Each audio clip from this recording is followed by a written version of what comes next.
Hi friends, welcome to plant care and tips. और दोस्तों, आज के वीडियो में मैं आप लोगों से ऐसी 6 गलतियां शेयर करने वाली हूं जो कि हम में से ज़्यादातर लोग जब नए होते हैं वो तब करते हैं, जिसकी वजह से हमारे पौधे बचते नहीं हैं। हम नर्सरी से पौधे लाते तो बड़े शौक में हैं कि हम खूब सारे प्लांट्स लाएंगे और वो जैसे हम वहाँ से लेके आए हैं वैसे ही हमारे घर में भी ऐसे ही हरे भरे सुंदर रहेंगे और उनमें खूब सारी फ्लावरिंग होगी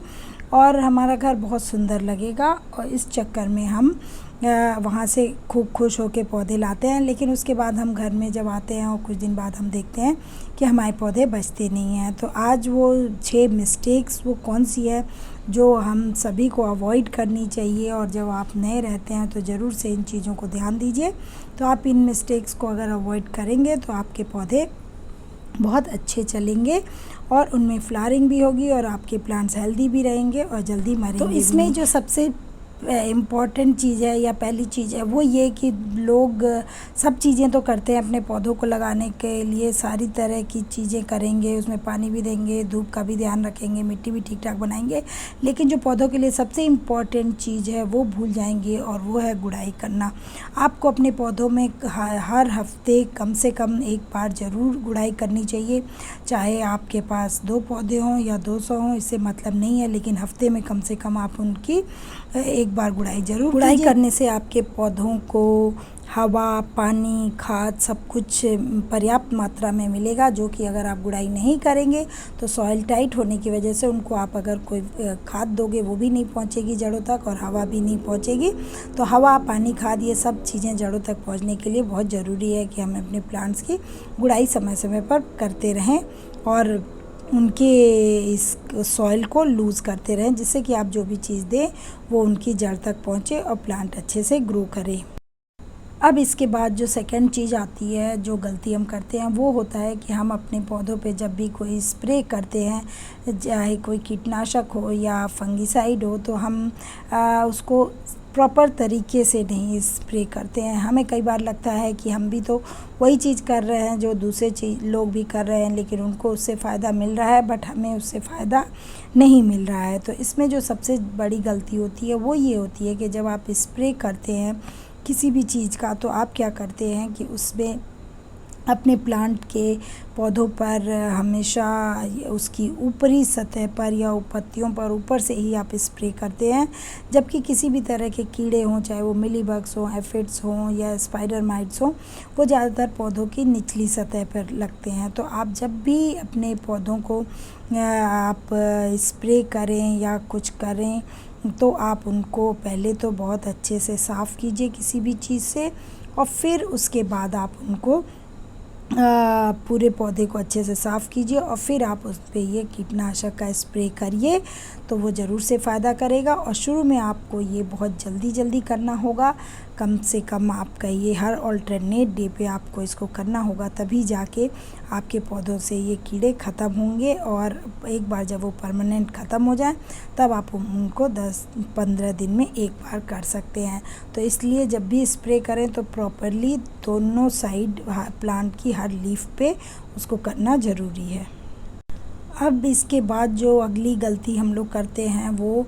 रॉन्ग पॉट स्ट्रक्चर लाने में, क्योंकि जब हम शुरू में गार्डनिंग शुरू करते हैं तो हम इतने ज़्यादा एक्साइटेड हो जाते हैं कि हम नर्सरी में पहुंच के बड़े अच्छे अट्रैक्टिव सेरेमिक पॉट्स और अच्छी शेप देख के उससे अट्रैक्ट हो जाते हैं और हम उनको परचेज़ कर लेते हैं और उसमें लाके अपने प्लांट्स को लगा देते हैं। जबकि जब भी आप प्लांट के लिए पॉट सेलेक्ट कर रहे हों तो ये मैटर नहीं करता है कि आप किस तरह का पॉट ले रहे हैं। वो कोई भी पॉट हो सकता है, चाहे सेरेमिक हो या प्लास्टिक हो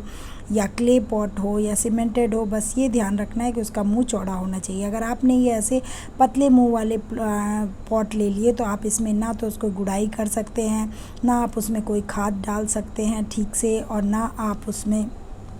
कोई भी चीज़ कर पाएंगे अच्छी तरीके से। और यहाँ तक कि जब आपको अपने प्लांट की रिपोर्टिंग करनी होगी तो उसको निकालते समय या तो आपका प्लांट टूटेगा और या आपका पॉट टूटेगा, क्योंकि ये जब उसका मुंह पतला होगा तो ये प्रॉब्लम ज़रूर से आने वाली है। तो इसलिए जब भी आप अपने प्लांट के लिए पॉट का सिलेक्शन करें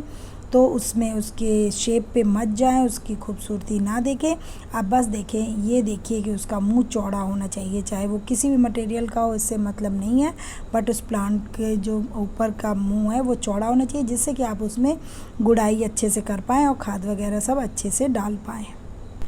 अब इसके बाद जो अगली गलती आती है वो ये है कि जब हम घर में कंपोस्ट बनाते हैं, चाहे वो किचन वेस्ट कंपोस्ट हो या काऊ डंग कंपोस्ट हो या किसी भी तरह की कंपोस्ट हो, तो हम उसमें केमिकल्स का यूज़ करना शुरू कर देते हैं। क्योंकि अगर आप कोई भी कंपोस्ट बना रहे हों तो उसको अगर डिकम्पोज़ होना है बैक्टीरिया या फंजाई के द्वारा, तो उसको मिनिमम 2 से ढाई महीने लगते हैं। लेकिन आजकल लोग क्या करते हैं कि इस प्रोसेस को फास्ट करने के लिए, डिकम्पोजिशन को फास्ट करने के लिए लोग इसमें केमिकल का यूज़ करने लगे हैं, जिससे कि पत्तियां तुरंत सड़ जाएं, और जो कंपोस्ट आपका नेचुरल प्रोसेस में, नॉर्मल प्रोसेस में 2 से ढाई महीने में बनता है, वो सिर्फ 10 या 15 दिन में बन जाए। तो अब आपका जो ये कंपोस्ट बनेगा ये कहीं से भी ऑर्गेनिक नहीं रहा। जब आपने उसमें एक बार केमिकल्स डाल दिए तो वो आपका कंपोस्ट अब ऑर्गेनिक कंपोस्ट का काम नहीं करेगा, और जिस फ़ायदे के लिए आप इसको यूज़ करने वाले थे वो उस तरह का फ़ायदा भी प्लांट को नहीं करने वाला है। तो अगर आपको इसकी प्रोसेस को बढ़ाना है तो आप उसमें छाछ डाल लीजिए, कर्ड डाल लीजिए और वर्मी कंपोस्ट ही डाल दीजिए। इस तरह की चीज़ें आप अपने कंपोस्ट में ऐड करके उसकी प्रोसेस को फास्ट कीजिए, लेकिन कभी भी उसमें केमिकल्स मत डालिए। अब इसके बाद जो अगली गलती नए प्लांट लवर्स से होती है वो ये होती है कि वो अपने प्लांट को लाने के बाद उसमें फर्टिलाइज़र देना ही कम्प्लीटली भूल जाते हैं। उन्हें लगता है कि हमने जब एक बार प्लांट को अपने लगा दिया तो हमें इसमें कुछ भी देने की ज़रूरत नहीं है और ये बहुत आसानी से ग्रो करने वाला है, जबकि ऐसा नहीं है। जब आप अपने प्लांट को लगाते हैं तो उसके बाद से आपको उसमें 15 से 20 दिन में कुछ ना कुछ ऑर्गेनिक खाद ज़रूर से देनी चाहिए, वो चाहे कुछ भी हो। आप या तो किचन वेस्ट कंपोस्ट दीजिए, वर्मी कंपोस्ट दीजिए, या अनियन पील लिक्विड दीजिए, या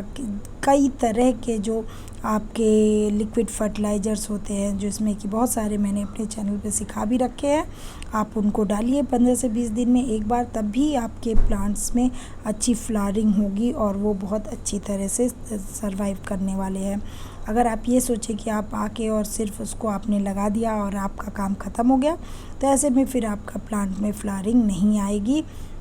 और आप ये सोचते रहेंगे कि वाह, नर्सरी में तो इसमें इतने अच्छे फ्लावर थे, बट हमारे यहाँ आने पे इसमें फ्लावरिंग क्यों नहीं हो रही है। तो इसलिए आप इसमें फर्टिलाइज़र डालना बिल्कुल ना भूलें। अब चलते हैं आज की लास्ट गलती पे, जो कि सब मैक्सिमम लोग करते हैं, वो है गलत तरीके से नीम ऑयल का यूज़ करना। आपको ऐसा लगता होगा कि बाकी लोग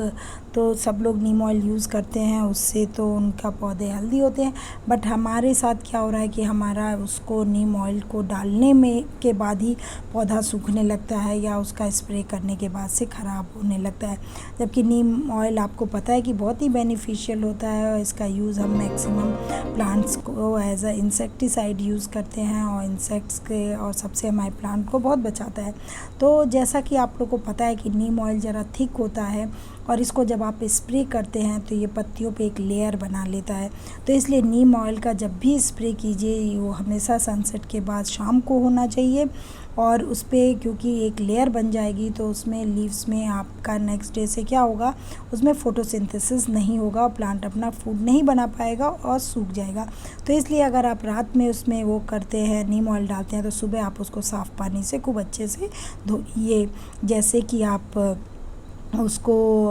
नीम ऑयल आपने अच्छे से डाला था, उसी तरह आप उसको फ्रेश वाटर से खूब अच्छे से धोइए। फिर उसके बाद देखिए आपके सभी प्लांट बहुत हेल्दी भी होने वाले हैं, उनमें बहुत अच्छी फ्लावरिंग भी होने वाली है, और आपको फिर ये कभी नहीं लगने वाला है कि हमने नर्सरी से जब प्लांट लाए तो वहाँ पे बहुत अच्छे थे और हमारे यहाँ आते ही प्लांट मुरझाने लगे या सूख गए। तो इन कुछ गलतियों का आप ध्यान रखिए, और उसके बाद से जब आप इन चीज़ों का ख्याल रखेंगे तो आपके सभी प्लांट्स बहुत अच्छे से ग्रो करेंगे और हेल्दी भी रहेंगे। तो वीडियो पसंद आया हो तो वीडियो को लाइक करिएगा और चैनल पे पहली बार आया तो सब्सक्राइब ज़रूर करिएगा। Thank you for watching.